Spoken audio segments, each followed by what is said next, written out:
எல்லாரையும் ஒரு வழி பண்றது எது சொல்லுங்க? கோபம். அதுக்கு காரணம் என்ன சொல்லுங்க? தலைவர் யார் தெரியுங்களா? கோபத்துக்கு தலைவர் ஈகோ. கோபம் தீமையை தான் கொண்டு வரும், மகிழ்ச்சியை கொண்டு வரவே கொண்டு வராது. இந்த இடத்துல மகிழ்ச்சியை ஃபுல்லா லாஸ் பண்ணிடும். நம்ம என்ன சொல்லுவோம், நான் அமைதியா தான் இருக்கேன், ஆனா இவங்க இப்படி பண்றாங்க அப்படின்னு சொல்றோம் இல்லையா? அதுக்கு ஒரு உதாரணம் சொல்கிறேன்.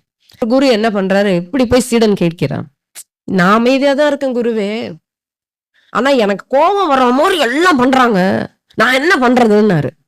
நீங்க என்ன கோபம் வரக்கூடாது, கோபம் வரான்னு சொன்னா சுத்தி இருக்கவங்க எல்லாரும் என்ன கோபப்படுத்தினா நான் என்ன பண்ணுவேன்? அப்ப குரு என்ன செய்தா, ஒரு குழி இருந்தது, அந்த குழிக்கு அவனை கூட்டு போனாரு, ஒரு வாளிய கொடுத்தாரு, இங்க இருந்து தண்ணி மொண்டுவான்னாரு. அவன் அந்த குழியில கிணறுன்னு நினைச்சிட்டு அவன் போய் மோந்தான் தண்ணி வரல. எட்டி பார்த்தப்பதான் தெரிஞ்சது அங்க தண்ணி இல்ல, வெறும் குழி.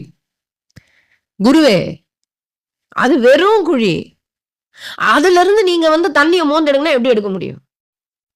அப்ப வாளி இருக்கு, கயிறு இருக்கு, தண்ணி உன்னால எடுக்க முடியலையே. அதுதான் சொல்லிட்டனே, அது வெறும் குழி, தண்ணி இல்ல.